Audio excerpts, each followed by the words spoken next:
वरिष्ठ एंकर हैं वो ये सुबह में कह रहे थे कि बहुत ही लीन डे है, कोई आज बहुत खबर नहीं है। स्पेकुलेट तो हम कर रहे हैं, हमारे पास भी कोई ऐसा नहीं है कि हमें बिल्कुल पता है कि क्या हुआ, लेकिन Chaudhary Ajit Singh civil aviation minister थे। फ्लैप्स अगर नहीं लहराया तो आप ये समझ जाइए कि एयरक्राफ्ट है उसको गिरना तय है। ये सिचुएशन ऐसी हो गई थी कि ये सामने जो भी इनको दिखता है, इनके प्लेन को अनफॉर्चुनेटली मतलब वो उसका एंड वही था। फ्यूल होता है, फ्यूल और इंजन के बीच में जो कनेक्शन होता है शायद वो प्रॉपर नहीं रहा होगा। अगर कुछ टर्बुलेंस होगा लैंडिंग के वक्त तो there can be some turbulence. तो एक एक्सपर्ट बता रहे थे कि this can happen because of extreme weather condition, बहुत ज़्यादा गर्मी की वजह से। बट ये जो पीला हिस्सा है ना, यहाँ पे एयरक्राफ्ट गिरा है और ये रनवे है, यानी रनवे से बिल्कुल सीधा गिरा है। आपने कई बार देखा होगा अपने आसपास भी, जब हम बैठते हैं फ्लाइट के अंदर तो कई सारे लोग ना जाप कर रहे होते हैं। पहली बार न्यूज रूम में किसी के चेहरे पे आपको स्माइल दिखी, एक ही जान बची, रिलीफ। लेकिन आप देख सकते थे कि अरे कोई तो बचा। 11A जो है वो ऐसी सीट होगी कि लोग उसको बुक करना चाहेंगे। जो हुआ इस बार अहमदाबाद में, ये तो उड़ते समय हुआ, ज्यादातर लैंडिंग के टाइम में हुआ। अमेरिका की इकोनॉमी से अगर बोइंग को निकाल दो तो बहुत कुछ निकल जाता है। उस वॉल को तुरंत तोड़ा गया for the purpose of rescue movements. जी, तो क्या ये भी चांस है कि शायद पूरा सच ना सामने आ पाए? नमस्कार, आप देख रहे हैं रिपोर्टर्स ऑफ है। मेरा नाम है ऐश्वर्या पालीवाल। आज हमारे साथ जो साथी जुड़े हैं, अंकित कुमार, ये बहुत डेटा का डीप डाइव करते हैं। आपने इनको ज़्यादातर टीवी पे एनालिसिस देते हुए सुना होगा। जितेंद्र बहादुर सिंह, आपने इनको पहले भी रिपोर्टर्स ऑफ योर पॉडकास्ट में देखा है। शिवानी शर्मा डिफेंस कवर करती हैं, ये भी पॉडकास्ट पे पहले आ चुकी हैं। आज का जो टॉपिक है वो बहुत सॉम्बर टॉपिक है। 300 से ज़्यादा लोग जो अहमदाबाद में प्लेन क्रैश हुआ उसमें अपनी जान गंवा चुके हैं। लेकिन जब इस तरीके का प्लेन क्रैश होता है तो फर्स्ट रिस्पॉन्डर्स कौन होते हैं? और सोशल मीडिया पे आपको कई सारी AI जनरेटेड इमेजेस नज़र आती हैं, कई सारे सवाल नज़र आते हैं। तो क्या वो सारे सवाल सही होते हैं और क्या वो सारी इमेजेस सही होती हैं? और 0.1% अगर कभी आप किसी ऐसे प्लेन में हो जो क्रैश हो जाए या उसमें कोई टेक्निकलिटी आ जाए, तो हम थोड़ा सा, क्योंकि हम में से सभी लोगों ने एक्सपर्ट से बात करी है, कोशिश करेंगे आपको बताने की कि आप उन परिस्थितियों में क्या कर सकते हैं। सबसे पहले अंकित, आपसे शुरू करूंगी। जब इस तरीके की घटना होती है, बिकॉज हम सब अपना अपना काम कर रहे होते हैं, 1:40 के आसपास ये खबर आई कि कोई ऐसा प्लेन क्रैश हुआ है, तो एज ए रिपोर्टर पहला इंस्टिंक्ट क्या होता है? क्योंकि हम सब अलग अलग तरीके से ऐसी बड़ी खबरों पे अपने सूत्रों को फ़ोन करते हैं। देखिए, सबसे पहले तो जो लोग शायद न्यूज़ रूम के एनवायरनमेंट से उतने परिचित नहीं होंगे, उनको ये समझना होगा कि जब कोई ख़बर वो देखते हैं टीवी पे या वेबसाइट पे या ऐप पे, किसी आज तक जैसे प्लेटफॉर्म पे, तो जो पहली जो जानकारी आती है और जो फाइनल वो पहला फ्लैश देखते हैं, उसके बीच में एक गैप होता है। ऐसा नहीं होता कि घटना हुई, रिपोर्टर ने, किसी ने बताया और वो खबर चल गई। अब जैसे अगर कल की ही हम घटना का उदाहरण दें, हमारे यहाँ अलग अलग, आपको पता है, अलग अलग रिपोर्टर्स हैं, अलग अलग बीट्स हैं। हर रिपोर्टर अपने अलग अलग बीट पे ही लगा होगा। मैं तो अपने डेस्क पे बैठा हुआ था, हम लोग डिस्कस कर रहे थे शिवानी की एक शिवानी का लाइव या फ़ोनो चल रहा था कि एक शिप है, शिप में आग लगी हुई थी, कई दिनों से वो शिप फंसा हुआ है। मैं अपनी टीम को कह रहा था, यार इसका सैटेलाइट पिक्चर्स हमें देखना चाहिए कि उस शिप से कितना तेल निकल रहा है। हम इस पर बात कर रहे थे और अचानक से हमने देखा कि अच्छा, एक प्लेन गिरा। तो प्लेन क्या होता है, कई बार हम मानते हैं कोई छोटा एयरक्राफ्ट हो सकता है, कोई ट्रेनी एयरक्राफ्ट हो सकता है।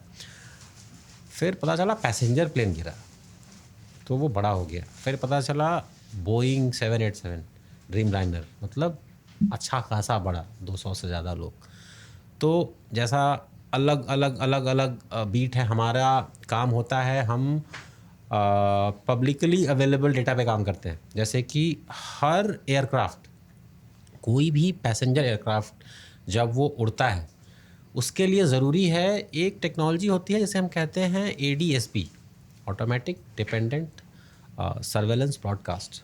वो दरअसल बताता है ATC को, दूसरे एयरक्राफ्ट्स को, दूसरे विमानों को, कि एक किसी समय में वो एयरक्राफ्ट कहाँ है, कितनी ऊंचाई पे है, कितनी तेज़ी से उड़ रहा है, ऊपर या नीचे या सीधा। ये दुनिया में कहीं पर भी कोई एयरक्राफ्ट होगा तो ये इन्फॉर्मेशन मिल जाएगी? हर एयरक्राफ्ट को ADS-B सिग्नल ब्रॉडकास्ट करना होता है, वो ब्रॉडकास्ट करता है। हर passenger aircraft, fighter aircraft of course नहीं करेंगे, लेकिन पैसेंजर एयरक्राफ्ट्स करते हैं क्योंकि उन्हें बताना होता है दूसरे एयरक्राफ्ट्स को कि मैं यहाँ हूँ, इस स्पीड से जा रहा हूँ, और ATC को भी, जिससे कि कोई एक दूसरे से टकराए नहीं। अब चूंकि ये डेटा पब्लिक होता है, तो जब इस तरह की खबर आती है तो हमारे जैसे जो रिपोर्टर्स हैं वो सबसे पहले ADS-B की डेटा खंगालते हैं कि क्या हुआ। तो जाहिर सी बात है, हमने सबसे पहले वो डेटा चेक करना शुरू किया। जो ADS-B है, हर ADS-B पैसेंजर एयरक्राफ्ट जो है उसको ये सिग्नल देना होता है। ये रूल है वर्ल्ड वाइड? हाँ, ये एक इंटरनेशनल एक तरह से अग्रीमेंट है कि सारे ही पैसेंजर एयरक्राफ्ट्स एक सिग्नल ब्रॉडकास्ट करेंगे, जिससे कि दुनिया की बाकी एयरक्राफ्ट्स की और ख़ुद उसकी सुरक्षा वो तय हो। तो चूँकि ये पब्लिक डेटा होता है, तो हमने उसके आधार पे ये आइडेंटिफाई किया कि भाई हाँ, अहमदाबाद से लंदन की एक फ़्लाइट जा रही थी, रनवे से टेक ऑफ तो किया, उसका ADS-B सिग्नल 1:30 पे ब्रॉडकास्ट होना शुरू हुआ, और 1:38 और 8 सेकेंड पे वो ब्रॉडकास्ट बंद हो गया, जो कि बहुत ही ऑड है, ऐसा होता नहीं है। जो हमारे ब्यूरो के रिपोर्टर्स थे, उन्होंने कंफर्म किया कि हाँ, जो सोशल मीडिया पे कुछ पिक्चर्स आप देख रहे हैं वो जेन्युइन हैं, सही हैं।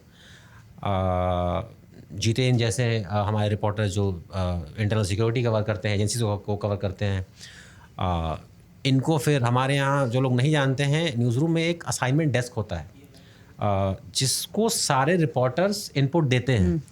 तो फिर असाइनमेंट की तरफ से अलग अलग बीट के रिपोर्टर्स को अप्रोच किया जाता है। शिवानी अपने डिफेंस सोर्सेज से, एयरफोर्स से इंफॉर्मेशन लेंगी, और वो सारे इंफॉर्मेशन एक साथ इकट्ठा होके फिर आप जो दर्शक हैं वो किसी आज तक जैसे प्लेटफॉर्म पे वो देखते हैं। तो उस समय अगर कल की बात करें तो उस समय हम अपने, मुझे याद है एक हमारे यहाँ वरिष्ठ एंकर हैं, वो ये सुबह में कह रहे थे कि बहुत ही लीन डे है, कोई आज बहुत खबर नहीं है। और अक्सर न्यूज़ रूम में ऐसा होता है कि जब लीन डे होता है तो ऐसी चीज़ें आती हैं कि आपके होश उड़ जाते हैं। और कल जब हमने, क्योंकि हमने ऐसा नहीं हमने क्रैशेस नहीं देखे हैं, हमने क्रैशेस देखे हैं इस क्रैश में। और एक चीज़ बताना ज़रूरी है, क्यों हम लोग बात कर रहे हैं, हम में से किसी ने एयरक्राफ्ट उड़ाया नहीं है, हम में से किसी ने एरोनॉटिक्स की इंजीनियरिंग की पढ़ाई नहीं की है, लेकिन फिर भी हम लोग इसलिए इस पे चर्चा कर रहे हैं और एक हद तक स्पेकुलेट भी करेंगे, क्योंकि हम में से हर आदमी ने एक तो इस तरह के क्रैशेस को देखा है, कुछ ऐसे लोगों से बात की है जो ज़्यादा समझते हैं इन चीज़ों को, चाहे वो मैंने खुद बात की है जो इन्वेस्टिगेटर्स हैं इंटरनेशनल, उनसे जैसा मैंने पहले बताया डेटा को स्टडी करते हैं। जितेंद्र हैं, उन्होंने उस समय क्या हो रहा था NDRF के लेवल पे, MHA के लेवल पे, उन्होंने फर्स्ट हैंड देखा। शिवानी ने खुद बात की लोगों से, आप खुद सरकार को ट्रैक करती हैं, रूलिंग पार्टी को ट्रैक करती हैं, आपने बात की, उसमें एक पूर्व मुख्यमंत्री भी थे। तो स्पेकुलेट तो हम कर रहे हैं, हमारे पास भी कोई ऐसा नहीं है कि हमें बिल्कुल पता है कि क्या हुआ, लेकिन शायद जब रिपोर्टर्स स्पेकुलेट करते हैं, उनके स्पेकुलेशन का लेवल जो है वो रियलिटी के ज़्यादा करीब, ज़्यादा इन्फॉर्म्ड स्पेकुलेशन होता है। तो हमारी कहानी तो ये है, हम जानना चाहेंगे जितेंद्र से। जी जितेंद्र, कल जब आपको पहली बार असाइनमेंट से फ़ोन गया होगा, पहली बार देखो हम भी इंसान हैं, झटका तो हम सबको लगता है कि पैसेंजर एयरक्राफ्ट 250 लोग जो नहीं, शुरुआत में जैसे जानकारी आई तो हम लोग के ग्रुप में आया कि भाई ये बड़ी खबर हो गई है, अहमदाबाद से लंदन के लिए फ़्लाइट जा रही थी और उसमें 200 के ऊपर ये पता चला शुरुआत में कि लोग थे। ये एग्जैक्ट आंकड़ा नहीं पता था कि 242 लोग हैं। जैसे ही पता चला वैसे ही हम लोगों ने क्या किया कि फील्ड में और सारे दूसरे चैनल्स के रिपोर्टर्स मौजूद थे, हमने सबसे पहले वो किया कि अहमदाबाद जो एयरपोर्ट है वो गांधीनगर से बहुत नज़दीक है, कॉन्स्टिट्यूएंसी गृह मंत्री अमित शाह की वो है, इसलिए वहाँ सबसे पहले ट्रैक करें कि क्या इन्फॉर्मेशन वो लेंगे। तो जैसे ही मैंने वहाँ उनके ऑफिस में कांटेक्ट किया तो उन्होंने सीधे मैसेज जैसे ही मैंने किया उनका सीधा आया कि भाई गृह मंत्री ने बात किया है वहाँ के चीफ मिनिस्टर से और पुलिस कमिश्नर से बात किया, एनडीआरएफ डीजी से बात किया और सारी 6 टीमें वहाँ पर लगा दी गई। लेकिन सबसे बड़ी बात, जैसा कि अंकित बता रहे थे, कि ऐसे हादसों को लेकर के कोई सोचता नहीं है कि अचानक होता है और उसमें किस तरीके का डिप्लॉयमेंट, और ख़ास तौर पर जो ड्रीम लाइनर है उसको लेकर के तो कभी कोई सोचता ही नहीं है। इतने साल जब से लॉन्च हुआ उस दौरान का भी हमें याद है कि जब Chaudhary Ajit Singh civil aviation minister थे और वो ड्रीम लाइनर लेने के लिए गए थे, मैं दूसरे चैनल में था, मुझे याद है कि किस तरीके से यहाँ से टीमें लेकर के वो गए थे यहाँ से इस प्लेन को लाने के लिए। सिविल प्लेन है, लेकिन सबसे बड़ी बात ये है कि इसकी खासियत और भारत के लिहाज से बहुत ही बेहतरीन ये प्लेन है और किसी को कोई इसमें दिक्कत नहीं होने वाली थी, सेफ्टी के लिहाज से भी बेहतर था। तो कोई ये नहीं समझ पा रहा था, हम लोग भी जब आपस में बातचीत वहाँ कर रहे थे दूसरे साथी रिपोर्टर्स से, तो ये कोई मानने के लिए तैयार नहीं था कि भाई बोइंग प्लेन जो है ड्रीम लाइनर वो क्रैश होगा और इस तरीके से। लेकिन जब बाद में धीरे धीरे खबरें आनी शुरू हुई और ये अचानक वीडियोस आए कि उठा प्लेन और एकदम से धड़ाम से गिर गया, तो वो बहुत ही स्थिति वो थी। और उस दौरान सारे जो मिनिस्ट्री, सिविल एविएशन मंत्रालय, दूसरे रिपोर्टर्स वहाँ, हम लोग भी कोशिश कर रहे थे कि सब जगह सबसे संपर्क किया जाए, ज़्यादा से ज़्यादा जानकारी लिया जाए। लेकिन फिर जो लोकल्स हैं, लोकल रिपोर्टर्स अपने चैनल के सबसे पहले उन्होंने ये खबर बताई और बताया कि किस तरीके से ये पूरी घटना हुई है। उसके बाद मैंने देखा कि जो डिटेल्स हैं, अंकित ने किस तरीके से उसको टेक्निकल उसका जो तरीका है, कैसे उसको किस तरीके से प्लेन उड़ा और फिर वो हुआ, तो ये तमाम चीज़ों की जानकारी हुई। लेकिन दिक्कत यह है कि पहली बार जो एक्सपर्ट्स जिनसे हमने बातचीत किया वो ये बता रहे हैं कि इसमें जनरली ये होता है कि जब प्लेन उड़ता है और जब उतरता है तो उड़ते समय बहुत ज़्यादा दिक्कत नहीं होती, उतरते समय लैंडिंग के टाइम में जो है उसमें ज़्यादा दिक्कत होती है, वो सबसे टफ होता है। और बीजेपी के एक नेता हैं, ऑन एयर मैंने उनको सुना है, सांसद भी हैं, पायलट भी हैं, वो राजू प्रताप रूडी, उनका नाम भी ले सकते हैं। उनका मैंने देखा आज तक में भी वो कई बार बैठे हैं।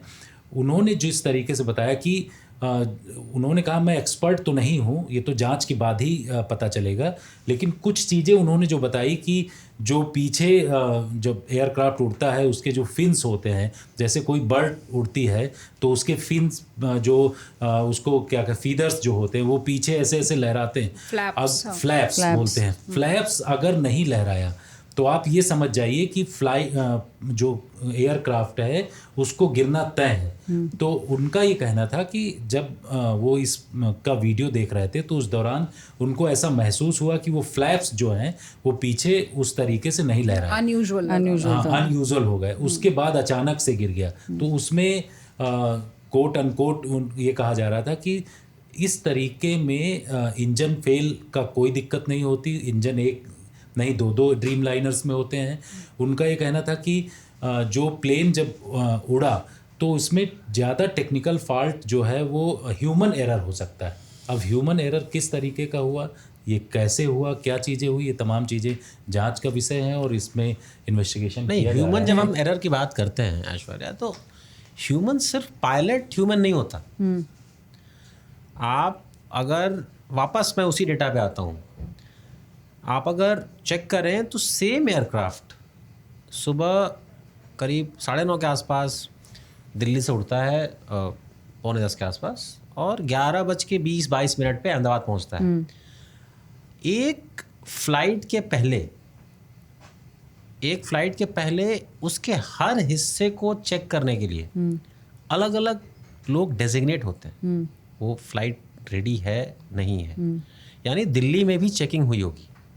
जब वो दिल्ली से अहमदाबाद गया, वो किसी और नंबर से गया, तो दिल्ली में चेकिंग हुई होगी, लोग गए वहाँ पे, फिर उसकी अहमदाबाद में चेकिंग हुई होगी। उसमें उस समय यानी 1:38 पे जब उसने उड़ान भरी, उस समय तक चाहे जितने लोग हों, चाहे वो पायलट हों, क्रू मेंबर्स हों, टेक्निकल स्टाफ हों, सपोर्ट स्टाफ हों, ATC के लोग हों, सब लोग, उन सब लोगों ने ऐसी कोई चीज़ नहीं देखी जो उन्हें लगे कि ये खतरे का निशान है, नहीं तो उसको रोक लिया जा सकता था। आपकी बात पे ऐड करती हूँ अंकित, तो जिन एक्सपर्ट से मैंने बात करी उस पायलट ट्रेनिंग स्कूल में जहाँ पे पायलट्स की ट्रेनिंग होती है, उनका ये कहना था कि सिंगल इंजन फेलियर के लिए ये तैयार रहते हैं।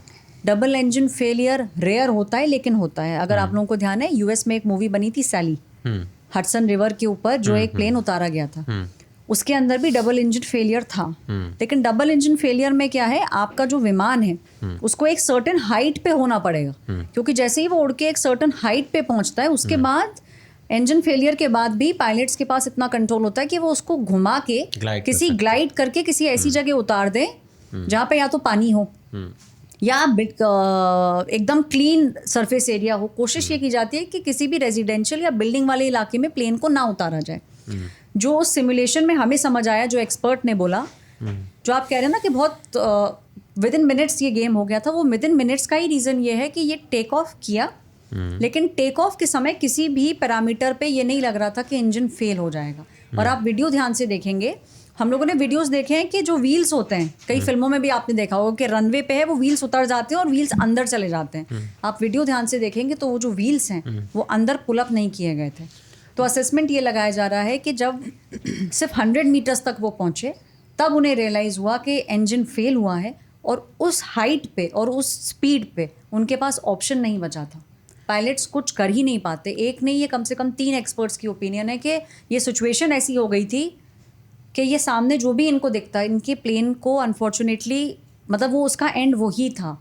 एक्सपर्ट्स का ये कहना है। ऐश्वर्या, अंकित, मैं यहाँ पर बोलना ज़रूर चाहूँगी, जो आप बता रहे हैं कि इंजन फेल वाला होता है, लेकिन जिन पायलट से मेरी बात हुई है, मेरी कुछ ऐसे पायलट से बातचीत हुई है जिन्होंने 40-45 साल एयर इंडिया में फ्लाइंग की है, बड़े बड़े VIPs को लेके उड़े हैं और बहुत कॉम्प्लेक्स मिशंस भी उन्होंने किए हैं। तो उनका जो अब क्योंकि इन्वेस्टिगेशन तो अभी चलेगी और उसमें वक्त भी लगेगा, इन्वेस्टिगेशन का एक पूरा एक लेवल है, एक टाइम है, एक पूरा प्रोसेस है, उसमें समय लगेगा। लेकिन जो इंजन फेलियर का जो बात है वो ये कह रहे हैं कि यहाँ पे 2 चीज़ें हो सकती हैं। एक तो जो लैंडिंग गियर की आप बात कर रहे थे, जो लैंडिंग गियर उस वीडियो में, जो टेक ऑफ वाला वीडियो है, जो महज 1 मिनट के से भी कम का वीडियो है, जो वो टेक ऑफ हुआ और लैंडिंग गियर आपको दिख रहा है कि वो अप नहीं हुआ था। और जो फ्लैप्स होते हैं वो एक सर्टेन एंगल पे होने ज़रूरी होते हैं जब वो टेक ऑफ कर रहा होता है, टू कट द प्रेशर। वो फ्लैप्स ओपन ठीक से नहीं हुए। वो एक, जैसा आप भी बता रहे थे, रूडी जी ने भी आपको बताया, मेरी जिन पायलट से बात हुई उन्होंने भी ये बताया कि जो थ्रस्ट चाहिए होता है टेक ऑफ के वक्त एक एयरक्राफ्ट को, वो थ्रस्ट नहीं मिला। वो क्यों नहीं मिला? वो लिफ्ट इसलिए नहीं कर पाया, उसकी कुछ वजहें हो सकती हैं। जो फ्यूल होता है, फ्यूल और इंजन के बीच में जो कनेक्शन होता है, शायद वो प्रॉपर नहीं रहा होगा, या फिर जो गियर है उसका, लैंडिंग गियर है, उसमें कोई टेक्निकल प्रॉब्लम थी, फ्लैप्स फंस गए। तो बहुत सारे रीजंस हो सकते हैं apart from this technical error. क्या एक ह्यूमन एरर है, जैसा जितेंद्र आप बोल रहे थे? तो ये एक्चुअली ये बहुत लंबे इन्वेस्टिगेशन के बाद ही पता चलेगा और बहुत ही अनयूजुअल है, क्योंकि ये पहला क्रैश है 787 का, इस तरह का क्रैश जिसमें 241 लोगों की जान चली गई।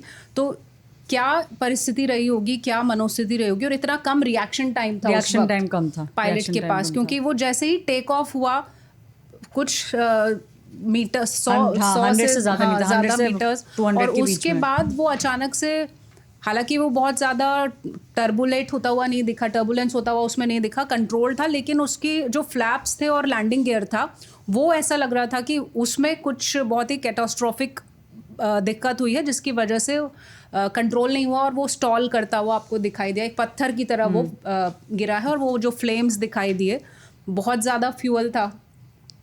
आमतौर पे जब लॉन्ग डिस्टेंस की फ़्लाइट्स होती हैं तो 50,000 से लेके 1 लाख, इस वाले जो क्राफ्ट में भी बात हो रही है, 1,25,000 लीटर इसमें फ्यूल था, जिसकी वजह से जो बहुत ज़्यादा ईंधन की वजह से एकदम से आग लगी वो, और जो फ्यूम्स दिख रहे हैं वो उस वजह से हुआ। लेकिन अभी इन्वेस्टिगेशन चल रहा है और बहुत ही अनयूजुअल तरह का ये विमान हादसा है जो बहुत कम देखा गया है। रेयरेस्ट ऑफ द रेयर में ऐसा कहा जाता है कि ये फ्लैप्स की दिक्कत हो सकती है या लैंडिंग गियर की दिक्कत हो सकती है। तो इन्वेस्टिगेशन चल रहा है। मैंने एयरफोर्स के कुछ रिटायर्ड फाइटर पायलट्स से बात की। उन्होंने बताया कि इस तरह का जो इन्वेस्टिगेशन होता है उसमें कुछ हफ्ते भी लग सकते हैं और कुछ महीने भी लग सकते हैं, क्योंकि बहुत ही अलग तरह का ये क्रैश हुआ है। क्या उसकी एक्चुअल वजह थी, क्या बोइंग जो था उसमें कोई टेक्निकल प्रॉब्लम थी या फिर ये एक्चुअली कोई ह्यूमन एरर था, तो it will take some time, but actually बहुत ही शॉकिंग था ये जो भी इसी हादसा चीज़ हुआ। को ऐश्वर्या, जो दर्शक यूट्यूब पे देख रहे हैं उनके लिए खास तौर पे, जो हम बात कर रहे हैं ना कि समय कितना कम था, तो वो इस पूरी चीज़ की दो अलग अलग हिस्सों में हम बांट सकते हैं। एक जो चीज़ हम जानते हैं कि हाँ ये हुआ, और एक जो चीज़ हम स्पेकुलेट कर रहे हैं कि फ्लैप्स नहीं खुले, लैंडिंग गियर क्यों नीचे था, ह्यूमन एरर था नहीं था। अगर हम सिर्फ उस चीज़ की बात करें कि हम क्या जानते हैं जो हुआ, तो ये बात तो सही है। और उसको हमने एक, अगर ये ग्राफिक्स अगर आप देखें, इसे हम अलग से लगा भी देंगे। आप शिवानी, आप ये देखिए जी, ये जो एयरक्राफ्ट है, हाँ, ये रनवे है करीब 11,500 फीट का रनवे है। और ये हम जानते हैं कि इस एयरक्राफ्ट ने कल जब इसने करीब 1:30 के आसपास अपना ट्रांसपॉन्डर ऑन किया, ये पहले बिल्कुल पीछे वाले हिस्से पे गया, क्योंकि इतने बड़े एयरक्राफ्ट को पूरा रनवे चाहिए होता है। राइट, उसने पूरे रनवे का इस्तेमाल किया, ये एस्टैब्लिश्ड है, इसमें कोई स्पेकुलेशन नहीं है। दूसरा, जिस टाइम पे हम कहते हैं ना कि पावर खो गया, पावर थ्रस्ट मिलना बंद हो गया, उस टाइम पे इसकी हाइट जमीन से करीब 425 फीट ऊंची थी। ओके, ये अगेन हम उसी ADSB डेटा के आधार पे कह रहे हैं। समुद्र तल से 625 फीट ऊंची, चूंकि एयरपोर्ट खुद समुद्र तल से 200 फीट ऊंचा है, तो जमीन से करीब 425 फीट ऊंची। और उस समय पर, यानी 1:38 कुछ सेकंड्स पर वो फिर नीचे गिरना शुरू हुआ। और उसी सिग्नल के आधार पे हम उसकी नीचे गिरने की स्पीड को भी आंक सकते हैं। उसके नीचे गिरने की स्पीड थी 475 फीट प्रति मिनट। 425 फीट ऊंचा ऑब्जेक्ट जब 475 की स्पीड से नीचे गिरेगा, हाँ बिल्कुल, 1 तो मिनट से भी कम। हाँ, आप समझ सकते हैं कि कुछ सेकंड्स का ही टाइम है। जो एक दूसरी तस्वीर दिखाना चाहूँगा मैं,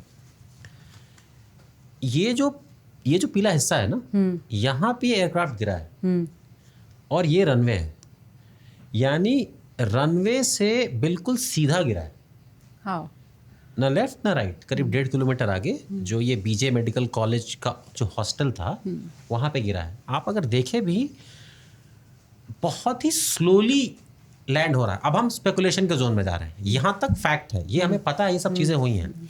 एक एयर क्रैश इन्वेस्टिगेटर से हमारी बात हो रही थी, उनका मानना है कि इस तरह दो ऑब्जर्वेशंस। पहला, उन्होंने कहा कि ये बहुत ही ज़्यादा ऑड है। देखिए, अभी भी लोगों को लगता है कि एयर ट्रैवल अनसेफ है। अगर आप सिर्फ आंकड़ों की बात करें ना, तो एयर ट्रैवल शायद सबसे सेफ रास्ता है। ज़्यादा लोग सड़क हादसों में मरते हैं, ट्रेन क्रैशेस भी ज़्यादा होते हैं, जहाज़ भी डूबते हैं। अभी आप परसों रिपोर्ट कर रही थी, कल रिपोर्ट कर रही थी जहाज़ डूबने की।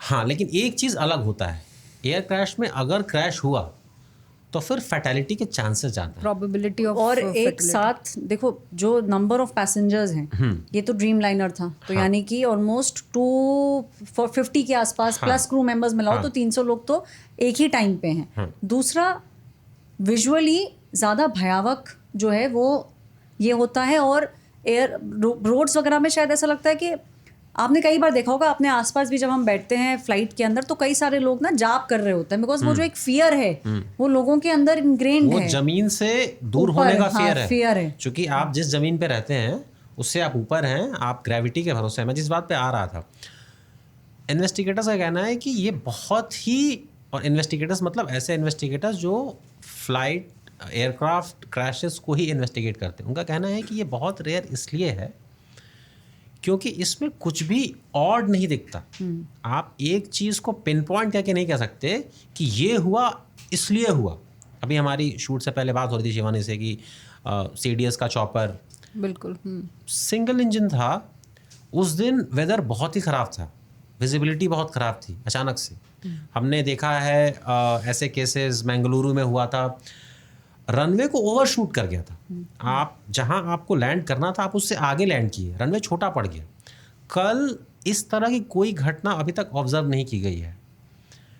जब तक एयरक्राफ्ट गिरता नहीं है आपको एयरक्राफ्ट में कोई असंतुलन की स्थिति नहीं दिखेगी।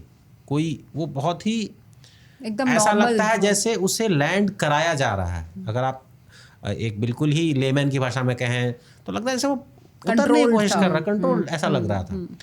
तो जो प्रोफेशनल इन्वेस्टिगेटर्स हैं जिनका काम है एयर क्रैश को जांच करना, उनका कहना है कि ये देखकर ही बड़ा ऑड लगता है। ये रेयरेस्ट ऑफ रेयर है। एयर क्रैशेस तो रेयर होते ही हैं, उसमें भी ये रेयरेस्ट है कि ऐसा कैसे हो गया कि उड़ते ही टेक ऑफ करते ही विदिन 30 सेकेंड्स क्रैश कर जाए। और इस तरह के जो क्रैश हैं शायद उसमें जांच में ज़्यादा समय लगता है। जब मैं ज़्यादा समय की बात कर रहा हूँ, साल भर से ज़्यादा समय। उनका ये मानना है कि शायद इसमें साल भर से भी ज़्यादा समय लग जाए इसको पूरी तरह समझने में कि क्या हो गया। तो जो हम स्पेकुलेटिव बातें कर रहे हैं शायद उनमें अभी इतने तथ्य नहीं हैं जो अभी आने वाले हैं, क्योंकि सिर्फ फुटेज देख के हम स्पेकुलेट कर सकते हैं और एक्सपर्ट्स भी कर सकते हैं। लेकिन आपको ये समझना होगा कि इस तरह के एयरक्राफ्ट्स वो डिज़ाइंड होते हैं किसी एक तरह के फेलियर से बचने के लिए। कोई भी एक चीज़ के भरोसे पूरा सिस्टम नहीं होता। अगर ऐसा होता तो फिर तो दर्जनों क्रैशेस हर महीने होते, क्योंकि मशीन है, मशीन में खराबी तो आएगी। लेकिन विद इन सेकेंड्स, बिना किसी विजिबल एविडेंस, बिना किसी ट्रबल, बिना किसी दिक्कत के अगर एकदम मक्खी की तरह इतना बड़ा एयरक्राफ्ट बैठ जाए, ये नहीं होता है। ये बहुत ही रेयर है। इसमें थोड़ा सा मैं बताती हूँ कि जो कॉल्स की बात करते हैं ना, पहली कॉल किसको गई, तो भूपेंद्र भाई पटेल जो कि गुजरात के चीफ मिनिस्टर हैं, लगभग 1:40 पे ये हादसा हुआ है। 2 बजे होम मिनिस्ट्री में कॉल चला गया था। गृह मंत्री अमित शाह को सूचना दे दी गई थी क्योंकि उन्हीं की कॉन्स्टिट्यूएंसी है। तो ये सूचना कहाँ से दी गई थी? गुजरात गवर्नमेंट से। अच्छा। सेंट्रल गवर्नमेंट को बता दिया गया था कि ये क्रैश हुआ है, और ये भी उसी समय खबर दे दी गई थी बिकॉज सोशल मीडिया पे और मीडिया में भी स्पेकुलेशन शाम तक था जो फॉर्मर चीफ मिनिस्टर हैं विजय रूपानी जी, उनको लेके। लेकिन सरकार को 20 मिनट के अंदर पता चल गया था कि वो उसमें थे। और जिस तरीके का क्रैश था, जो कि कल होम मिनिस्टर ने बोला भी कि वो इतना फ्यूल था उसके अंदर प्लेन में कि मतलब कोई कुछ कर ही नहीं पाया, विद इन मिनट्स वो पूरा ख़त्म हो गया। तो गवर्नमेंट की तरफ से इंफॉर्मेशन दे दी गई थी। अब इसमें 2 चीज़ें हैं। एक तो विजय रूपानी जी की खुद की सीट 1206 और जो डेट थी, तो एक तो डेट को लेके थोड़ा सा इसके अंदर अंकित लोग अब स्पेकुलेट करने लग गए हैं, और दूसरा सीट को लेके जो वो एक सर्वाइवर है, क्योंकि जहां हम बात कर रहे हैं कि ऑलमोस्ट आंकड़ा जो है वो 300 के आसपास है, तो उससे थोड़ी ज़्यादा बात, क्योंकि होप देती है वो वाली स्टोरी, उस एक सर्वाइवर की बात हो रही है। तो अंकित, क्या तुम्हें ऐसा लगता है कि वो जो एक सर्वाइवर की सीट है वो वैसी गोल्डन टिकट लोग मान लेंगे? 11A जो है वो ऐसी सीट होगी कि लोग उसको बुक करना चाहेंगे?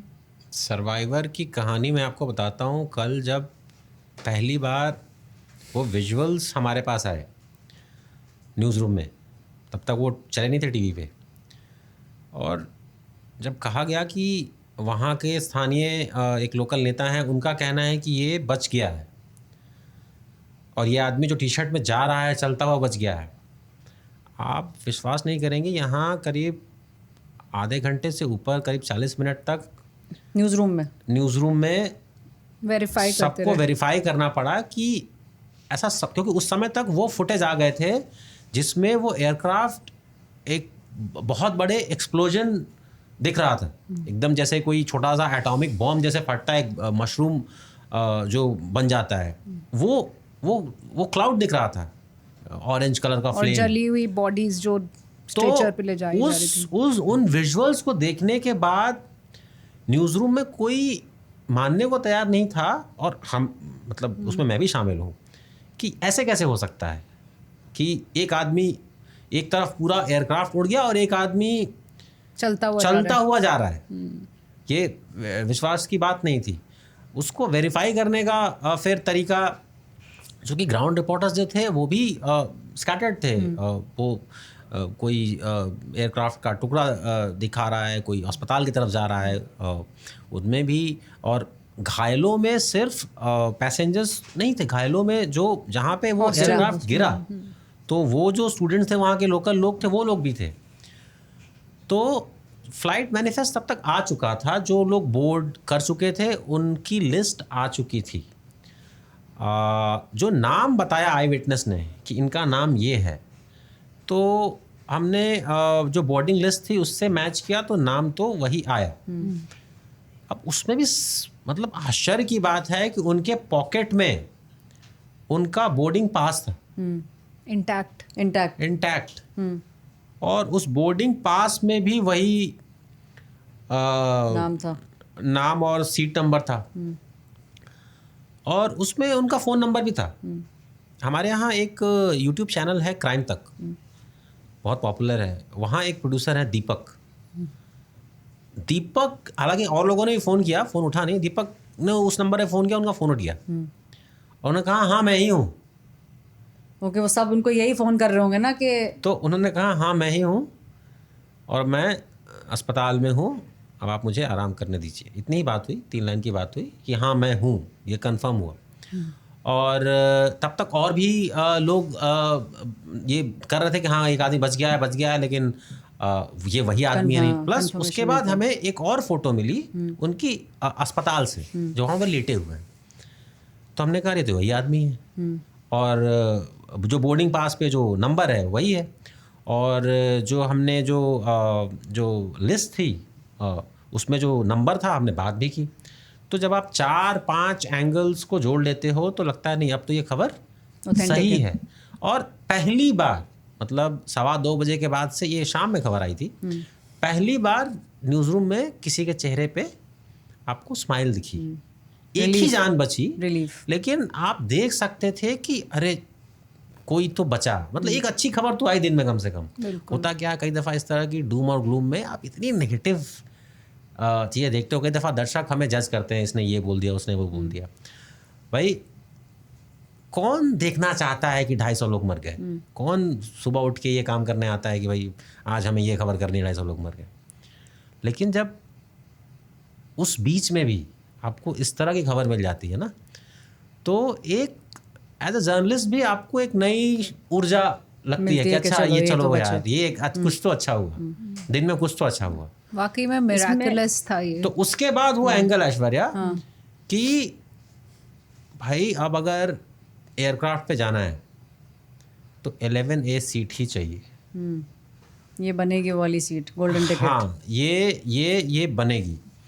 और अनफॉर्चुनेटली हम जिस तरह के कमर्शियल स्पेस में रहते हैं, हम लोगों को इस पे कोई आश्चर्य नहीं होना चाहिए प्रीमियम कि ज़्यादा महंगी बिकेगी ये वाली टिकट आगे आने वाले दिनों में। क्योंकि आप अब आज के डेट में ऐसा भी नहीं है कि इसके लिए आप किसी इंसान को ब्लेम कर सकते हो। शायद कई लोगों को पता नहीं होगा। आप जब सर्च करना शुरू करते हो, वहाँ से प्राइसिंग शुरू हो जाती है डिसाइड होना। ऐसी टेक्नोलॉजी की कंपनीज हैं आज के डेट में जिन्होंने इस पूरे प्रोसेस को आउटसोर्स किया हुआ। एयरलाइन डिसाइड भी नहीं करती। ये शुरू हो जाता है आपके डिवाइस से। आप किस तरह का डिवाइस यूज़ कर रहे हो, एंड्रॉयड है, एप्पल है, किस तरह का कनेक्शन है आपके पास, वाईफाई पे हो, सिम पे हो, आपकी प्रोफाइल बनी होती है। जो बिग टेक कंपनीज हैं वो जानते हैं कि आपकी स्पेंडिंग कैपेसिटी क्या है, और उसके बीच में इंटरमीडियरीज हैं जो एयरलाइंस को डेटा प्रोवाइड करती हैं या वो आउटसोर्स कर लेती हैं कि आपकी इतनी सीट्स हैं, हमने ले ली, हम आपको एक एवरेज दे देंगे, बाकी मेरा, ठीक है, क्योंकि मेरे पास डेटा बेटर है, मुझे पता है लोग कितना पे करेंगे। तो कई दफ़ा लोग ब्लेम करते हैं एयरलाइंस को कि इसने इतना सेट कर दिया। असली जो मुजरिम है वो एल्गोरिदम होता है। जो ये सब track कर रहा एल्गोरिदम होता है। डिजाइंड है कि जिस चीज़ की डिमांड ज़्यादा होगी उसकी प्राइसेस ज़्यादा बढ़ेंगी। तो कल को आने वाले समय में अगर आपको 11A सीट्स आप ढूंढ रहे हैं और आपको लगे कि यार इसमें तो 5,000 रुपये का अंतर आ रहा है, तो वहाँ आप किसी एक डेवलपर को ब्लेम कीजिए जिसने 2 लाइन का कोड लिख दिया है कि अगर इतना ट्रैफिक आएगा तो प्राइस इतना ऊपर जाएगा। जितेन, आपसे जानना चाहूँगी, आप एजेंसीज वगैरह कवर करते हैं, तो ये यहाँ तक तो देखिए इन्फॉर्मेशन है कि HM के पास कॉल चला गया था, गुजरात CM ने उनको बता दिया था और गवर्नमेंट को पता था कि फॉर्मर चीफ मिनिस्टर रहे नहीं हैं। NDRF कितनी तेज़ी से सतर्क हुई और होम मिनिस्टर का डिसीजन कि फ्लाई करेंगे कुछ ही घंटों के अंदर 2-2.5 घंटे में पहुंच गए थे। जैसे ये हुआ, गृह मंत्री ने बात किया चीफ मिनिस्टर से, NDRF DG से बात किया, वैसे ही मैं खुद NDRF ऑफिस हेडक्वार्टर जो है दिल्ली में, वहाँ पर पहुँच गया। कंट्रोल रूम उनमें उनके DIG जो ऑपरेशंस हैं उनके साथ बैठा रहा, मोहसिन शाहिदी। तो वहाँ से क्या हुआ कि वीडियोज़ वगैरह जो आ रहे थे NDRF जो कैप्चर कर रही थी वो हमें डायरेक्ट दे रहे थे। कई इन्फॉर्मेशन, वही बातचीत हुई कि उन्होंने खुद बताया, जो DIG NDRF हैं मोहसिन शाहिदी, की 1996 में भी एक बहुत बड़ा हादसा हुआ था चरखी दादरी में। उन्होंने बताया उस समय वो कॉलेज में थे, जब उन्होंने अखबारों में उस समय पढ़ा तो वो उस समय तो उसमें पायलट की गलती थी। ये बता रहे थे कि जो कजाकिस्तान का प्लेन था, 2 प्लेन आपस में ही टकरा गए थे 1996 में, और 349 लोग जो है उसमें मारे गए थे।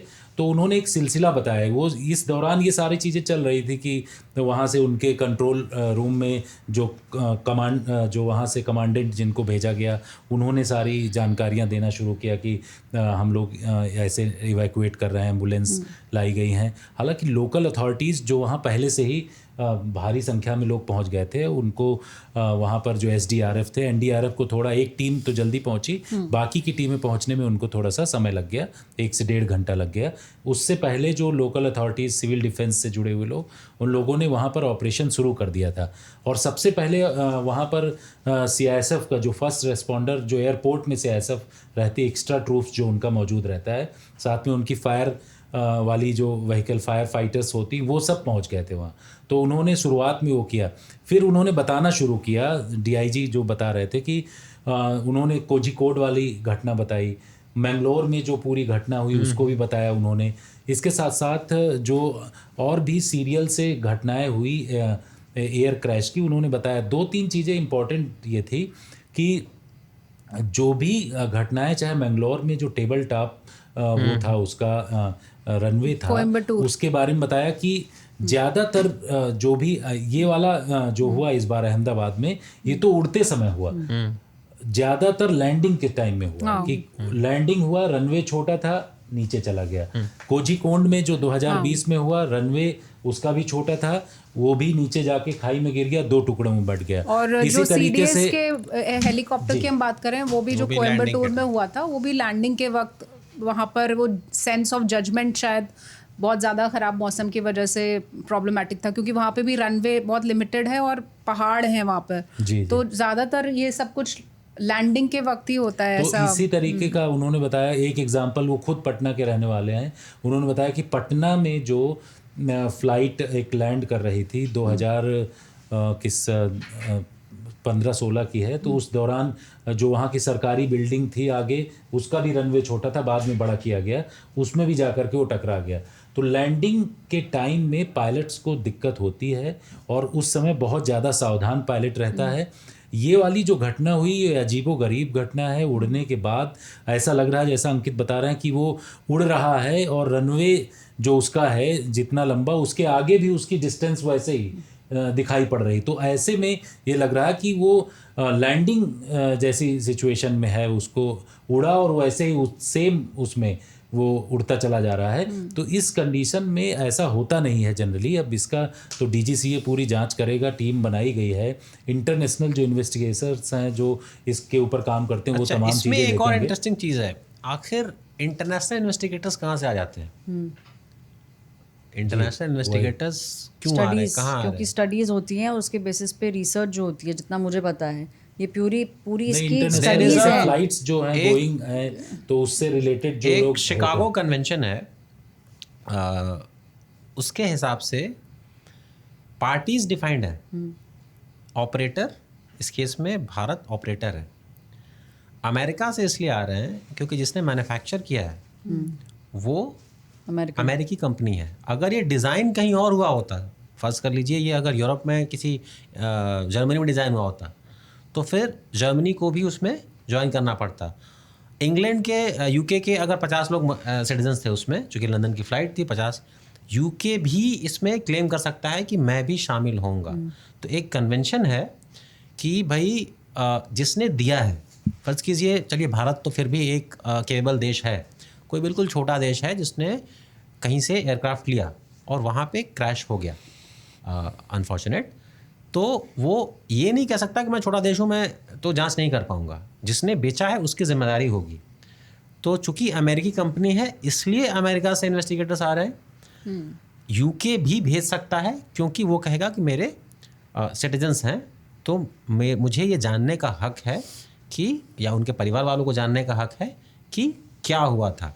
तो ये एक कन्वेंशन है, उस कन्वेंशन के तहत इंटरनेशनल इन्वेस्टिगेटर्स आ रहे हैं। जांच भारत के इसमें ही होगी, भारत की ही अथॉरिटी में होगी, भारत सहयोग करेगा और भारत एक्सपेक्ट करेगा कि जो NTSB के इन्वेस्टिगेटर्स आ रहे हैं, क्योंकि बोइंग एक अमेरिकी कंपनी है, तो भारत ये एक्सपेक्ट करेगा कि वो जो भी टेक्निकल मदद दे सकते हैं वो प्रदान करें। इन्वेस्टिगेशन की क्योंकि बात हो रही है ऐश्वर्या, तो अभी हर कोई ये जानना चाहता है, अभी तो सिर्फ वीडियोस देखे जा रहे हैं, स्पेकुलेशंस हो रहे हैं।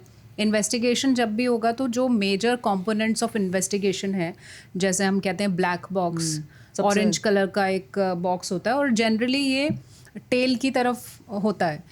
एक ब्लैक बॉक्स, एक कॉकपिट वॉइस रिकॉर्डर और एक डिजिटल वीडियो रिकॉर्डर भी है जो आज ATS को मिला है गुजरात में। इसके अलावा जो वीडियोज़ हैं उनको भी पूरी तरह से जांचा और खंगाला जाएगा। ईच एंड एवरी वीडियो जो कि अवेलेबल है सोशल मीडिया पर या फिर जो CCTV फुटेज में हमें जो दिख रहा है, एक बहुत ही क्लियर वीडियो है, वो सारे वीडियोस। उसके अलावा जो सर्वाइवर है उससे जो बातचीत होगी उससे पूछा जाएगा कि उस वक्त क्या हुआ था, क्या माहौल था, क्या कोई ऐसा सिग्नल दिया गया था पायलट की तरफ से या क्रू मेंबर्स की तरफ से। ये सारी चीज़ें तो होंगी ही। इसके अलावा क्योंकि बोइंग के एक्सपर्ट्स भी हैं और बहुत सारे सवाल ऐसे उठ रहे हैं, आप हम सब ने देखा कि स्पेकुलेशन और बहुत सारी थ्योरी शुरू हो जाती हैं कि बोइंग में किसी ने बहुत साल पहले एक वार्निंग दिया था कि कुछ पार्ट्स जो हैं उनको चेक करना चाहिए। विसल ब्लोअर्स की बात यहाँ पर आ रही है। तो जो इन्वेस्टिगेशन में भी ये बहुत सारी चीज़ें हैं जिनको देखा जाएगा और इंटरनेशनल एग्जामिनर्स जो हैं उनके साथ मिलकर जो इंडियन एविएशन एक्सपर्ट्स हैं उसमें बहुत सारे ऐसे भी हैं जो एयर इंडिया के ही पायलट्स होंगे। उसके अलावा फोर्सेस के पायलट से भी राय मशवरा लिया जा सकता है। तो ये इन्वेस्टिगेशन के जो बहुत सारे लेवल्स हैं वो ऑलरेडी स्टार्ट हो गए हैं और इसमें विसल ब्लोअर्स की जो कहानी है वो कितनी ठीक है या नहीं है, तो इंटरनेशनल एजेंसीज से भी DGCA उनको समन करके उनसे बात कहानी इंटरेस्टिंग है, कल से बहुत चल भी रही है मीडिया में।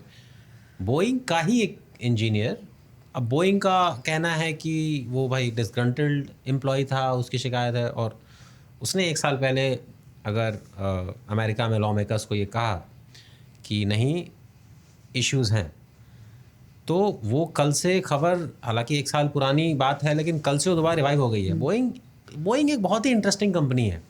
आप अमेरिका की इकोनॉमी से अगर बोइंग को निकाल दो तो बहुत कुछ निकल जाता है। एक ऐसी कंपनी जो दुनिया के ज़्यादातर देशों को न सिर्फ पैसेंजर एयरक्राफ्ट देती है, कॉम्बैट ज़्यादातर एयर फोर्सेस को ट्रांसपोर्ट जेट्स देती है, एयरक्राफ्ट्स दूसरे तरह के भी देती है और अब तो इंडिया को अपाची भी देती है बोइंग, अब तो अलग-अलग देती है, अलग-अलग फील्ड्स में जा रही है। मैन्युफैक्चरिंग में भी बोइंग का नाम है।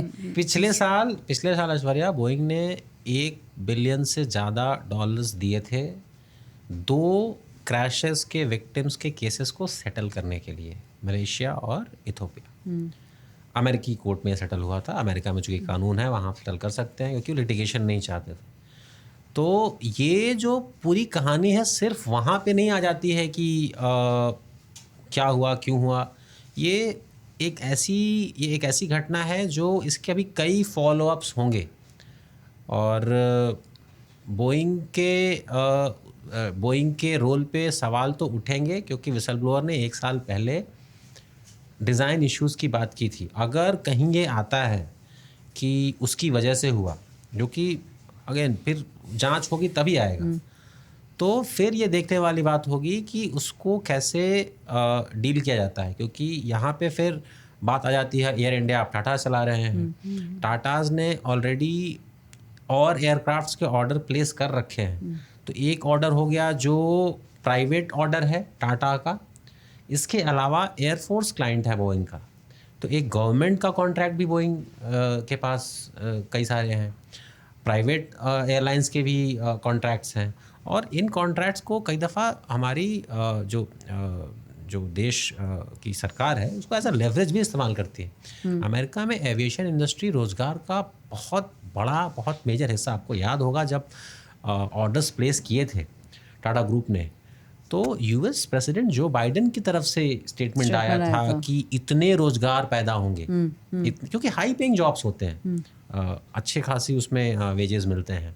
अमेरिका में लो पेइंग वेजेस का कोई बहुत डिमांड तो है नहीं, जो लोकल्स हैं, अमेरिकन्स हैं, वो सस्ती नौकरियां करना नहीं चाहते। तो ये एक बहुत ही कॉम्प्लिकेटेड इशू होने वाला है कई हिसाब से। इसमें इंश्योरेंस का एंगल भी आएगा, बहुत बड़ा एंगल होता है वो इंश्योरेंस वाला एंगल, कि किस तरह से इंश्योरेंस का पे आउट होगा। तो ये सिर्फ कहानी टेक्निकल नहीं है, ये सिर्फ एक टेक्निकल न्यूज़ स्टोरी नहीं है कि फ्लैप खुले या नहीं हुआ। ये एक बहुत ही कॉम्प्लिकेटेड, जिसके जियोपॉलिटिकल रेमिफिकेशंस हो सकते हैं। आप देखोगे अभी कुछ आने वाले दिनों में इसमें से और क्या क्या चीज़ें निकल के आती हैं।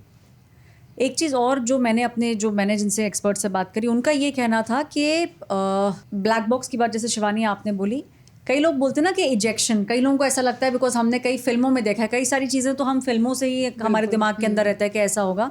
ये जो इजेक्शन वाली बात है कि क्या पायलट के पास ये ऑप्शन होता है कि वो इजेक्ट कर सकें, तो ये जो पैसेंजर प्लेन्स होते हैं हमारे, इसके अंदर ये ऑप्शन ही नहीं है। तो वो शिप्स के लिए कहा जाता है ना, the captain is with the ship, वैसे ही प्लेन के लिए भी ये कहा जाता है, क्योंकि कई लोगों के जहन में ये आता है कि भाई लास्ट मोमेंट तक उन्होंने कुछ किया क्यों नहीं। शिवानी, फाइटर प्लेन्स वगैरह में और डिफेंस में ऐसा नहीं होता, वहाँ पे दे हैव द ऑप्शन, वो इजेक्ट करने वाला ऑप्शन उनके पास होता है। क्योंकि फाइटर प्लेन्स में आप देखिए कि ज़्यादातर सिंगल पायलट होता है, या फिर अगर ट्रेनी फाइटर जेट है तो 2 को पायलट और पायलट। तो वहाँ पर इजेक्शन के जो जितने भी फाइटर जेट्स हैं, वहाँ पर इजेक्शन के लिए आपके पास पूरा एक सिस्टम होता है कि अगर आप किसी ऑपरेशन में जा रहे हैं, फॉर दैट मैटर हम ऑपरेशन से दूर की बात कर लें, मान लीजिए हमारा कॉम्बैट सिचुएशन चल रहा है, उसमें हमने जो अचीव करना था वो किया और अब हमको निकलना है, या फिर कोई मैल फंक्शन हुआ है टेक्निकल, उसमें हमको निकलना है, वहाँ पीछे कोई पैसेंजर्स नहीं है Aishwarya, only pilot the one who is fighting. और अगर एक ट्रेनी क्राफ्ट है तो एक ट्रेनर पायलट हो सकता है, तो उन दोनों के लिए इजेक्शन के लिए वहाँ पर सिस्टम्स होते हैं। लेकिन पैसेंजर क्राफ्ट में इस तरह का कोई सिस्टम नहीं होता है, तो ये काफ़ी डिफरेंट हैं दोनों, because of the number of people who are travelling. तो यहाँ पर इजेक्शन का कोई भी सिस्टम नहीं, क्योंकि आखिरी जो मोमेंट होता है ना, वहाँ तक उस पायलट को यही ट्रेनिंग दी जाती है कि जितने भी लोग आपकी जिम्मेदारी हैं उनको आप कोशिश करते रहो कि कैसे उनको सर्वाइव कराना है, just deal with the situation. तो वो उसको छोड़ के नहीं जा सकता, जैसे आप शिप वाली बात कर रहे हैं, कैप्टन, तो captain can not leave the passengers. और शायद इस सिचुएशन में भी जो भी वो फ्रैक्शन ऑफ सेकेंड्स रहे होंगे, 30 सेकेंड से भी कम का वक्त था जो हमको वो वीडियो दिख रहा है, पूरी कोशिश करते रहे होंगे जो पायलट होंगे और उनके जो साथ में थे, उन्होंने पूरी कोशिश की होगी कि किसी तरह से भी सिचुएशन को संभालें, कंट्रोल करें। और शायद इसीलिए बहुत ज़्यादा डिस्टर्ब नहीं दिखा वो एयरक्राफ्ट हमको, और वो फ्लैप्स का कुछ अनयूजुअल मूवमेंट और वो पुश करने की कोशिश की गई वहाँ पर, जो लैंडिंग गियर था उसका जो मूवमेंट था, वो सब कैसे कंट्रोल कर रहे थे वो फ्रैक्शन ऑफ सेकेंड्स में। वो एक्चुअली एक बहुत ही चैलेंजिंग सिचुएशन रही होगी उनकी।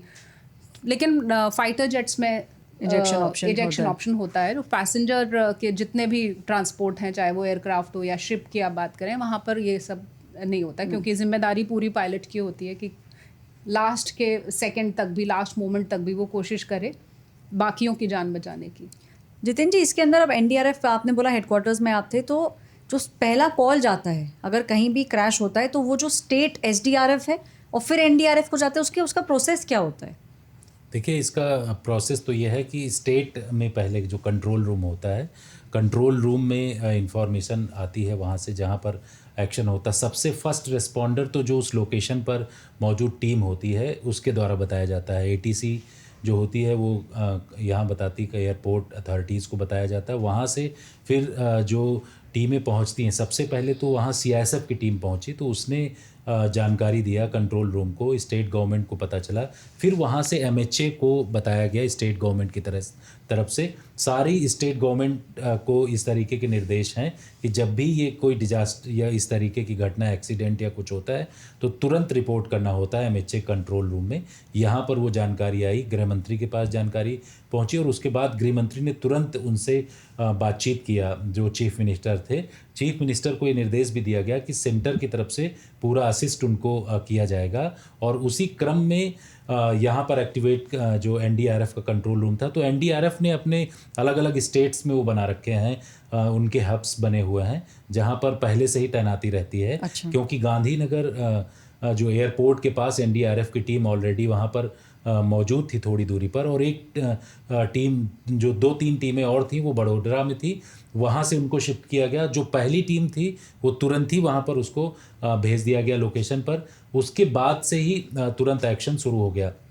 लेकिन स्टेट गवर्नमेंट की तरफ से जो वहाँ वॉलंटियर थे, स्टेट गवर्नमेंट के SDRF, लोकल पुलिस की तरफ से और आर्मी की भी, फिर BSF गांधीनगर में जो मौजूद थी, BSF का वहाँ पर वो भी है जो फ्रंटियर है BSF का, जो वहाँ का ये जो छोटी सी बात ज़रूर जोड़ दूंगी इसमें, जहाँ पर ये क्रैश हुआ है ना ऐश्वर्या, वो मेघानी नगर का इलाका है और एयरपोर्ट और जो कैंट है जी बिल्कुल सटा हुआ है, एकदम अगल बगल है। और with in a fraction of seconds अगर कुछ 50 फीट आगे पीछे हुआ होता तो शायद कैंट में भी ये गिर सकता था। और दोनों में जो डिवाइड करती है एक छोटी वॉल है।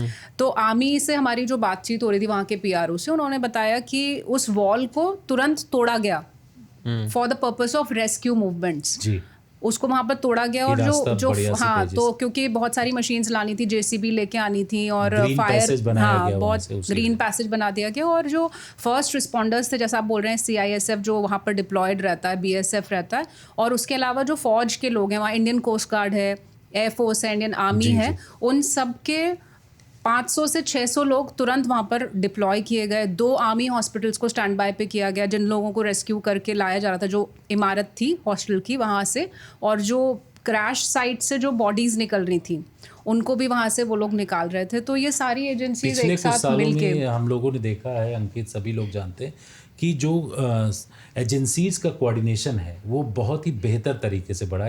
इसके बारे में गृह मंत्री ने भी बोला था कि जब भी कोई ऐसी घटना होती है, चाहे आपने देखा होगा कोई भूकंप के बाद किसी इमारत में या कुछ हो, या फिर कहीं भी कोई डिजास्टर वाली घटना होती या इस तरीके के एक्सीडेंट्स होते हैं, तो जो सभी एजेंसीज होती हैं, लोकल अथॉरिटीज़, उसके साथ साथ जो पैरामिलिट्री फोर्सेज हैं या फिर सेंटर से जुड़ी हुई जो एजेंसीज हैं, वो तमाम एजेंसियां कोऑर्डिनेटेड वे में काम करती हैं।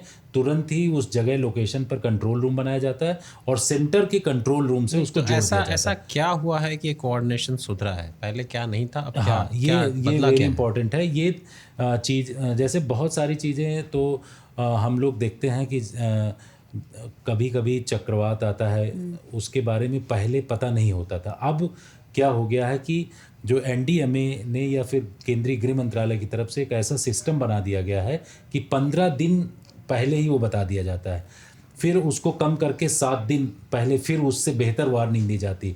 इस तरीके, ये तो खैर एक्सीडेंट था, इन तमाम चीज़ों में पहले से कुछ नहीं बताया जा सकता, लेकिन वही सिस्टम यहाँ पर भी अपनाया जाता है कि जब भी कोई ऐसी घटना बड़ी होती है, स्टेट गवर्नमेंट के साथ मिल करके सेंटर जो है कंट्रोल रूम वो स्टेट में स्थापित किया जाता है और वो दोनों कोऑर्डिनेट करती हैं।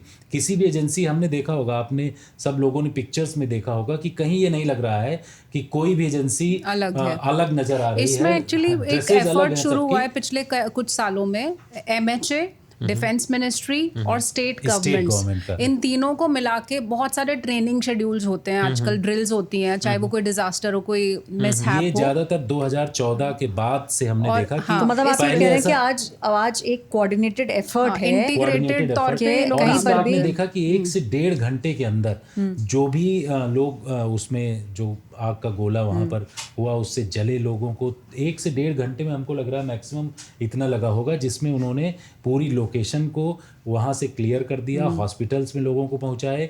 तो उसके साथ साथ जो वहाँ पर आग लगी हुई थी जो बिल्डिंग में, उसको पूरी तरीके से बुझाया गया। मतलब बहुत ज़्यादा समय नहीं लगा। तो ये कोऑर्डिनेशन से ही संभव। पैरामिलिट्री फोर्सेस के पास भी, उनके पास फायर फाइटर्स हैं, CISF के पास मौजूद हैं, NDRF के पास हैं, स्टेट गवर्नमेंट के पास। तो ऐसा नहीं होता कि सिर्फ जो है फायर ब्रिगेड ही जाएगी, ऐसा नहीं, और सबके। सभी और सर्विसेज इस के दौरान एम्बुलेंसेस हमको ये एक भी साथ पता वहाँ चला पे कि डिप्लॉयड जो हैं। वहाँ पर फैक्ट्रीज हैं, जो स्टेट गवर्नमेंट में फैक्ट्रीज हैं, उनके प्राइवेट जो फैक्ट्रीज हैं उनके पास भी फायर टेंडर्स होते हैं। उनको भी आदेश दिया गया, वो लोग भी वहाँ पर पहुँचे और और अभी पूरी भी वहाँ तरीके पे से। ना ब्लड डोनेशन कैंप्स लगाए हुए हैं जगह जगह तो पे, फौजी ये सारी अस्पताल चीज़ें। में, एक चीज़ एयरफोर्स अंकित, हॉस्पिटल ये में। बहुत चल रहा है, लोग इसके बारे में जानना चाहते हैं, मे डे लोगों को कि ये आखिर क्या होता है। दूसरा, हमने किसी से बातचीत किया, एक टेक्निकल एक्सपर्ट थे, थ्रस्ट के बारे में बता रहे थे वो उड़ते कि समय जो थ्रस्ट, उड़ते समय थ्रस्ट की क्या ज़रूरत होती है, प्लेन को क्या। तो ये लोग समझना चाहेंगे, वो पूछेंगे। लेकिन जैसा कि वो बता रहे थे कि थ्रस्ट जो अभी मौसम काफ़ी, चाहे अहमदाबाद हो, राजस्थान हो, गुजरात का कच्छ वाला ये पूरा एरिया है, गर्मी बहुत ज़्यादा है वहाँ पर। तो जब गर्मी वाली सिचुएशन होती है तो उस दौरान क्या होता है कि हवा में जो कण होते हैं, ऐसा बता रहे थे वो, कि बहुत ज़्यादा दूर दूर फैल जाते हैं और वो होता है।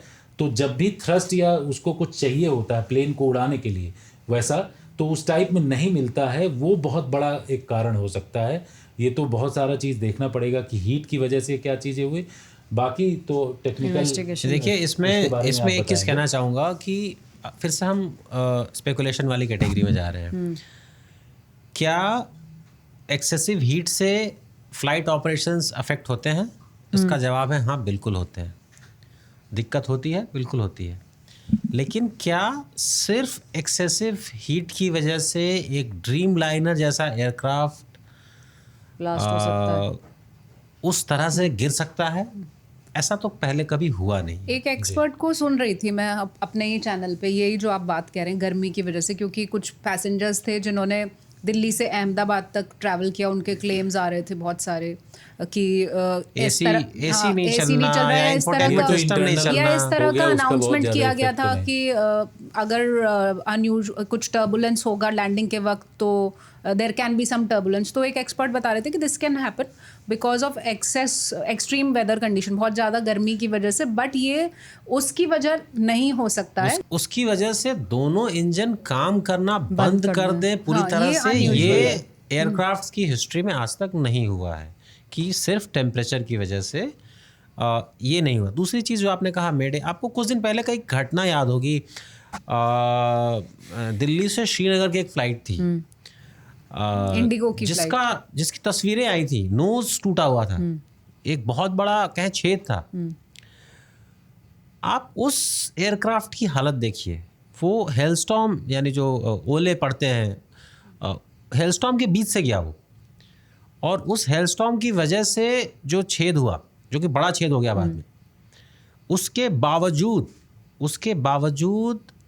उस एयरक्राफ्ट में, उस फ्लाइट में कोई जान माल का नुकसान नहीं हुआ।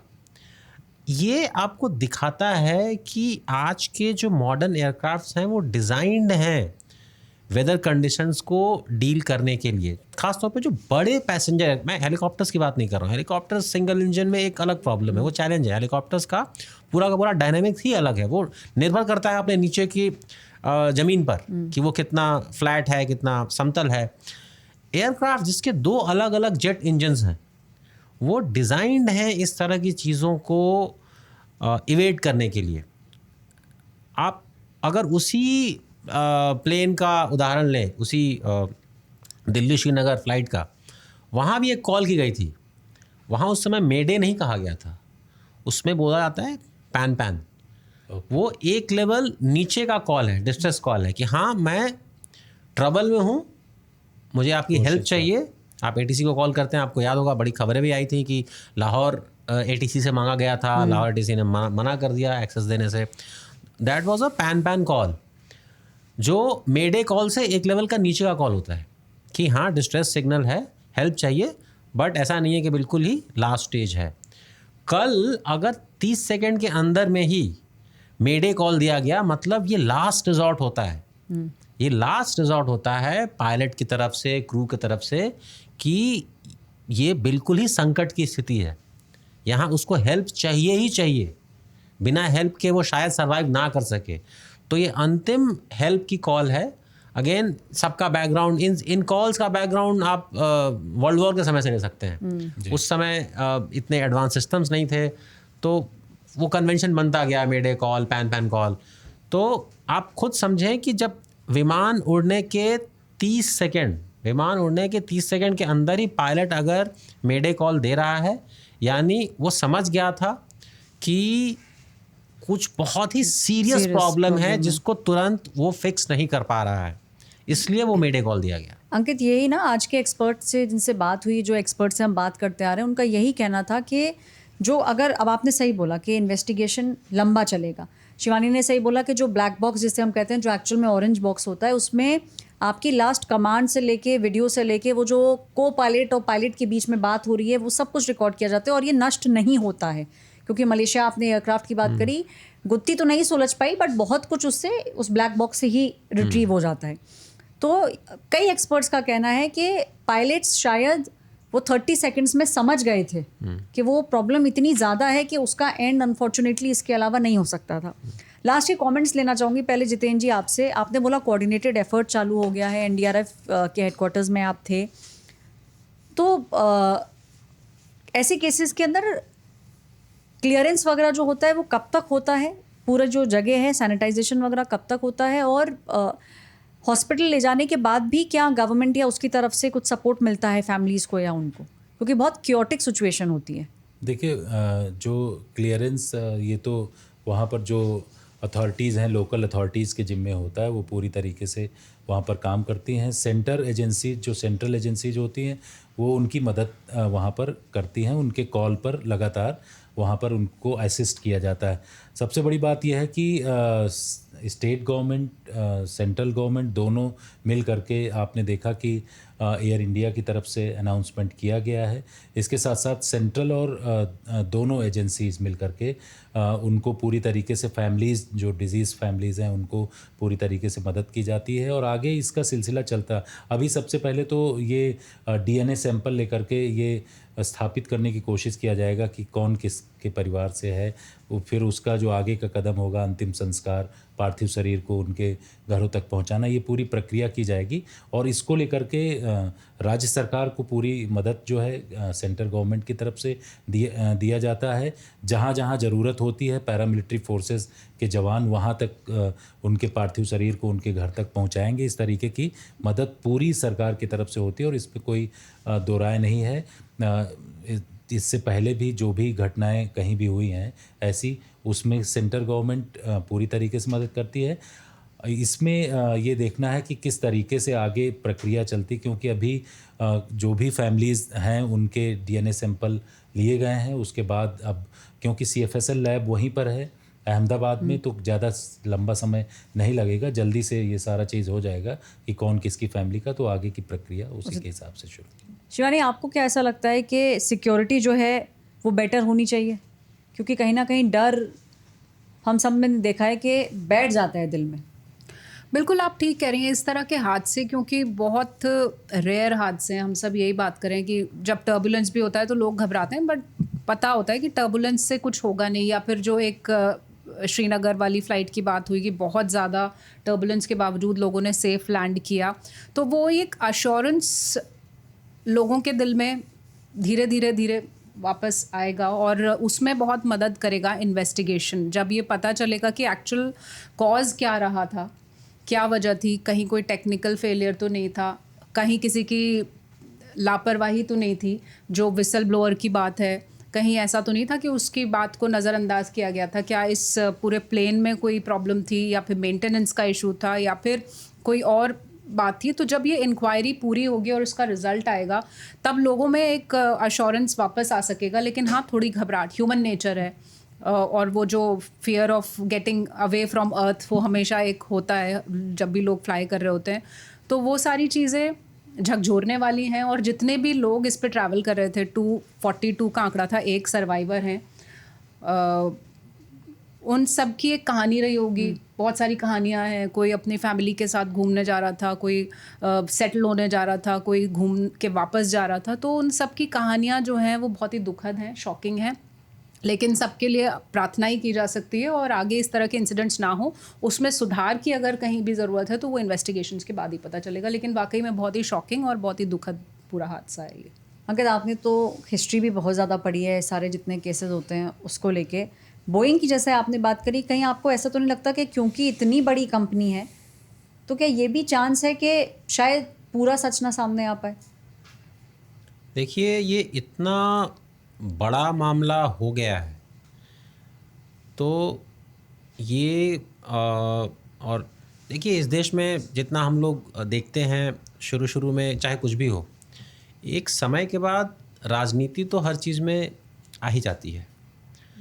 तो शायद आइडियल सिचुएशन ये होगा कि एक टाइमलाइन बने और इंडिपेंडेंट एक्सपर्ट्स उसकी जांच करें। देखिए, ऐसा नहीं है कि कोई भारत सरकार का या किसी का अपना कोई हित है इसमें। बोइंग तो एक अमेरिकी कंपनी है। अगर आपको बोइंग से नहीं लेना, अभी इंडिगो ने एयरबस से ख़रीदा है, तो यूरोपियन कंपनी है। एक टाइमलाइन हो, इंडिपेंडेंट एक्सपर्ट्स जांच करें और जो भी जांच हो उसे एक आसान, सरल, जितना कम टेक्निकल भाषा हो उसमें आम जनता के सामने रख दें। उसे होना चाहिए, क्योंकि 250 से ज़्यादा लोगों के जो उनके परिवार हैं उनका जानने का हक है। जो लोग रोज़ टिकट खरीद के इतने, देखिए एयरलाइंस के एक्सीडेंट पे ज़्यादा बात क्यों होती है और रोड एक्सीडेंट्स पे कम बात क्यों होती है? देखिए, मोटरसाइकिल पे चलना, गाड़ी पे चलना लोगों का सपना, एस्पिरेशन नहीं है। लोग चल रहे हैं, लेकिन जब कोई बहुत अपने मेहनत से कमाए हुए पैसे खर्च करके एक महंगी टिकट खरीद के एयरलाइन में जाता है तो वो इतनी उम्मीद करता है कि जो भी संभव अरेंजमेंट्स सिक्योरिटी को लेके हो सकते हैं वो किए गए होंगे। कोई मजबूरी में एयरलाइन में नहीं जा रहा कि भाई मुझे तो रोज़ नौकरी करने जाना है, मैं पास बनवा लेता हूँ। और जो वो पैसे पे करता है एक पैसेंजर, वो कॉस्ट से बहुत ज़्यादा होता है। ऐसा नहीं है कि वो रेलवे की तरह ऑलमोस्ट, जो कई रेलवे के कई टिकट्स जो हैं लोकल टिकट्स, वो ऑलमोस्ट लॉस में या नो प्रॉफिट पे चल रही होती हैं। 7 रुपये 8 रुपये की टिकट से रेलवे का काम नहीं होता और कई लोग तो विदाउट टिकट ही चल रहे होते हैं। हमने देखा कई रूट्स पे तो विदाउट टिकट एसी में चलना अलाउड है, लेकिन एयरक्राफ्ट में तो ऐसा नहीं है। एयरलाइन में कोई विदाउट टिकट तो नहीं जाता है। आपको 1 घंटे पहले 2 घंटे पहले जाके बोर्डिंग पास बनवाना पड़ता है, आपको सिक्योरिटी चेकिंग करानी पड़ती है जी। 2-3 घंटे का प्रोसेस हो जाता है। इंटरनेशनल फ्लाइट्स में लंबा होता है, डोमेस्टिक में थोड़ा 1 घंटा कम कर लो। तो एक आम इंसान बहुत सैक्रिफाइस करता है उसे एक टिकट के लिए, उस ट्रैवल के लिए। कुछ ज़्यादातर जो मिडिल क्लास लोग हैं उनके लिए एक एस्पिरेशन होता है कि हम एयरक्राफ्ट से ही जाएं, हम उड़ के जाएं। वो सब करने के बाद उनके परिवार का ये हक बनता है कि अगर कुछ गलत हो तो उन्हें पता चले कि जिम्मेदारी किसकी थी, वो जिम्मेदारी फिक्स हो और जिसकी भी जिम्मेदारी थी उसको उसकी पेनल्टी भी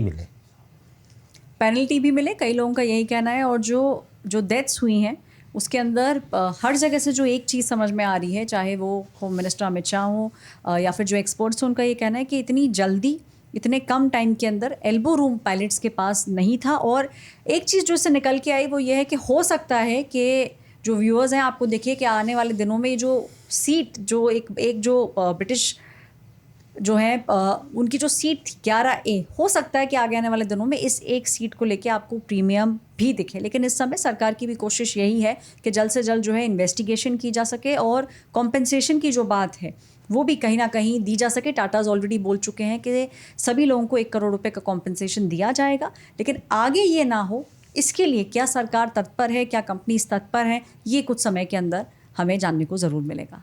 रिपोर्टर्स ऑफ फेयर में इस हफ्ते के लिए इतना ही। आप अगले हफ्ते किन टॉपिक्स पे बात करना चाहेंगे हमें कमेंट सेक्शन में ज़रूर बताएं।